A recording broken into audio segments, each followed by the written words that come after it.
સાબરકાંઠા જિલ્લામાં આજે વાદળછાયું વાતાવરણ જોવા મળ્યું હતું.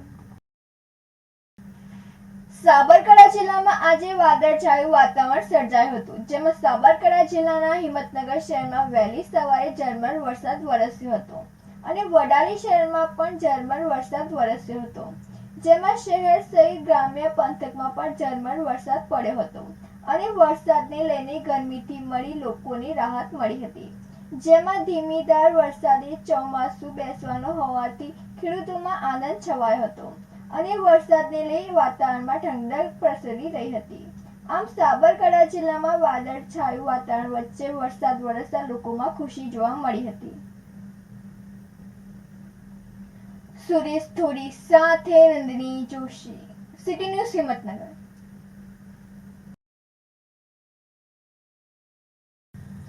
શ્રી એન.કે. પટેલ હાઈસ્કૂલ વીરાવાડા ખાતે નિઃશુલ્ક સર્વરોગ આયુર્વેદ અને હોમિયોપેથી નિદાન ચિકિત્સા કેમ્પનું આયોજન કરવામાં આવ્યું હતું.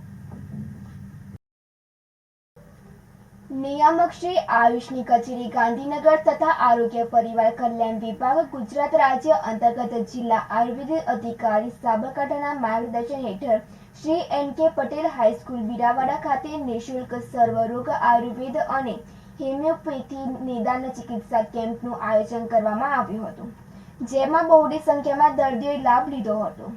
શાળાના આચાર્ય શ્રી કિરીટભાઈ પટેલ હાજર રહ્યા હતા અને doctor Pankaj Shah, homeopathy medical officer Kaniyol doctor Chirag Patel, homeopathy medical officer Hapa તથા doctor Hemal Suthar Ayurveda medical officer નવી સિવિલ હિંમતનગર દ્વારા સેવાઓ પૂરી પાડવામાં આવી હતી. સુરેશ પટેલ સાથે તનિષા પરમાર, સિટી ન્યૂઝ હિંમતનગર.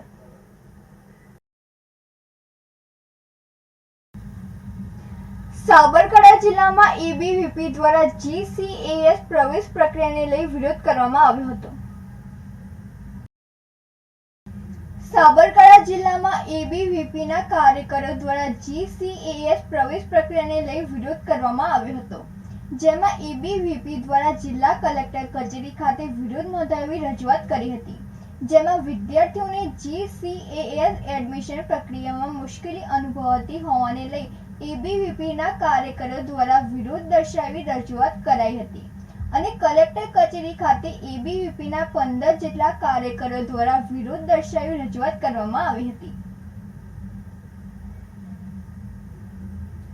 સુરેશ થોડી સાથે નંદિની જોશી, સિટી ન્યૂઝ હિંમતનગર.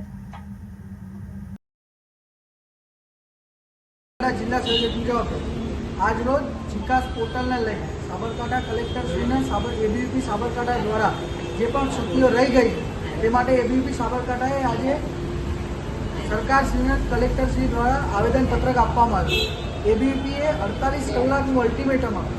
જે પણ ક્ષતિઓ સરકાર દ્વારા જીકાસ પોર્ટલની અંદર રહી ગઈ એ ત્વરિત ધોરણે સુધાર કરવામાં આવે અને જે પણ વિદ્યાર્થીઓ આનાથી વંચિત પીડિત રહી ગયા છે તેના સુધારણા માટે જે પણ પગલાં લેવાના હોય ત્વરિત ધોરણે લેવામાં આવે.